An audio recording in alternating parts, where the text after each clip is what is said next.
कागजों की कैद में बस नाम रह जाएंगे, वो जो हमारे थे सिर्फ दावे में रह जाएंगे। इस बिल के द्वारा मीठी ईद के जायके को कड़वा करना यही असली सौगाते मोदी था। धन्यवाद सभापति जी। मैं सबसे पहले दाद देना चाहती हूँ इस बिल के टाइमिंग की कि अभी ईद की रौनक बुझी भी नहीं थी और हमारी जड़ों पर एक नया फरमान लाया गया। पहले उत्तर प्रदेश में मुसलमानों को नमाज पढ़ने पर रोक लगाई और फिर सौगात में ये बिल लाया गया। निसार में तेरी गलियों पे है वतन, जहाँ चली है रिवाजो गैर कि कोई ना सर उठाकर चल सके। मैं सभापति जी आपको ये बताना चाहती हूँ कि ईद के मौके पर एक विधवा महिला अपनी लड़की के साथ मेरे पास आई और उसने बताया कि वह एक वक्त की प्रॉपर्टी में रहती है, वही उसके सर पर छत का काम भी करती है और उसकी रोजी रोटी भी वहीं से आती है। वो इस बिल को लेकर इतनी फिक्रमंद थी कि कहीं उससे वो उसकी संपत्ति ना छीन ली जाए। वो अकेली एक ऐसी महिला नहीं है, ऐसे लाखों लोग हैं जो वक्त की गरीब महिलाएं जो वक्त की संपत्ति से अपना रोजगार चला रहे हैं। और ये जो वक्फ बाय यूजर क्लॉज के हटाने से लाखों वक्फ की जायदाद अपना स्टेटस खो देंगी और लाखों लोग इसी तरीके के लोग सड़कों पर आ जाएंगे। वक्फ क्या है, वक्फ बाय यूजर क्या है? इसका ये मतलब है कि कोई जायदाद अगर सालों से दीन और भलाई के कामों के लिए इस्तेमाल हो रही हो तो वो खुद ब खुद वक्फ मानी जाएगी। हिंदुस्तान की अदालतों ने भी इस बात को तस्लीम किया है। वक्फ बाय यूजर सिर्फ वक्फ बोर्ड को ही मिली कोई खास सौगात नहीं है, ये बल्कि सभी अन्य धार्मिक ट्रस्टों को परंपरा और यूज के आधार पर बिना किसी डॉक्यूमेंटेशन के धार्मिक चरित्र को डिक्लेयर करने का राइट मिला हुआ है। भारत के संविधान के आर्टिकल 13 क्लॉज 3 में कस्टम और यूसेज को कानूनी वैधानिकता प्रदान करता है। इसी आर्टिकल से वक्फ बाय यूजर भी निकला गया है।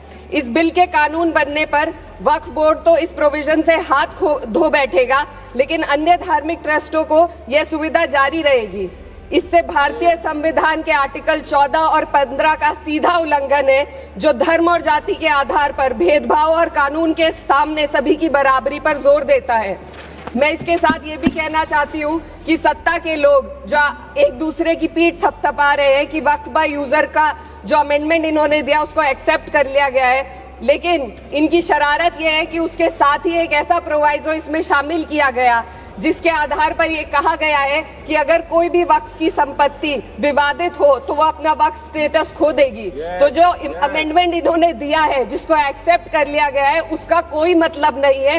ये इनकी नीयत है जो साफ जाहिर हो रही है। सोने पर सुहागा एक काम और किया है। सरकार ने वक्फ की कानून के सेक्शन 107 को हटाकर लिमिटेशन एक्ट में 12 साल तक ही किसी के खिलाफ अदालत में जाने का प्रोविजन है। सेक्शन 107 में बोर्ड को लिमिटेशन एक्ट से राहत मिली हुई थी। वक्फ बोर्ड कभी भी अवैध कब्जाधारियों के खिलाफ अदालत जा सकता था। अगर ये सेक्शन ना हो तो अवैध कब्जा करने वाले लोग कानूनी प्रक्रिया का फायदा उठाकर वक्फ की प्रॉपर्टी को हड़प सकते हैं। अन्य धार्मिक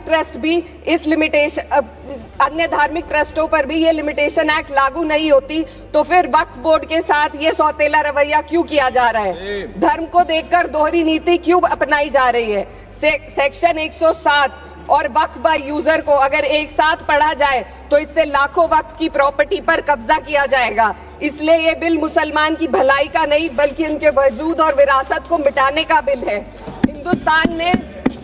हिंदुस्तान में बहुत सारे धार्मिक ट्रस्ट हैं जिसमें उस खास मजहब के लोग शामिल होते हैं और उसका इंतजाम करते हैं, और ये बात समझ में आने वाली भी है क्योंकि जो व्यक्ति अपने मजहब के रीति रिवाज को जितना अच्छे से समझ सकता है, किसी अन्य मजहब का व्यक्ति नहीं समझ सकता। आर्टिकल 26 क्लॉज 2 के तहत धार्मिक संप्रदायों को अपने मजहबी इदारों के एडमिनिस्ट्रेशन का हक देता है, लेकिन वक्फ बोर्ड के बारे में इसको उल्टा किया जा रहा है। Sir 2 minute sir please 2 minutes. सरकार इसे एक सेक्युलर बॉडी मान रही है और इसमें गैर मुस्लिमों को शामिल करने की बात कह रही है। आपके मुंह से सेक्युलरिज्म की बात सुनकर अच्छा लगा, लेकिन अगले ही पल ये भ्रम टूट जाता है क्योंकि आपको सिर्फ दान देने के लिए प्रैक्टिसिंग मुस्लिम का आपने क्लॉज डाला है, लेकिन बोर्ड में बैठने के लिए मुस्लिम होने की कोई आपकी क्लॉज नहीं है। तो इससे आपकी जो दोहरी नीति है वो साफ जाहिर होती है।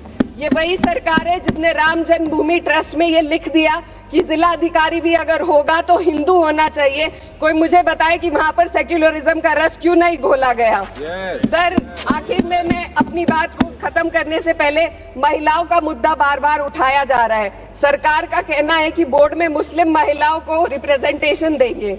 इस कानून से पहले भी मुस्लिम महिलाएं बोर्ड में मेंबर रह चुकी हैं और मिनिमम 2 का प्रोविजन था, उससे ज्यादा भी हो सकती थी। सर, मैं ये कहना चाहती हूँ कि सरकार ने महिलाओं के लिए ऐसा कौन सा नया काम किया जिसका ढिंडोरा सरकार का हर सदस्य पीट रहा है। इस बात की तायीद अगर आपकी तरफ से कोई मुस्लिम महिला करती तो आप उसका यकीन भी करते, लेकिन अफसोस आपकी इतनी लंबी कतार में एक भी मुस्लिम महिला नजर नहीं आती है। सर,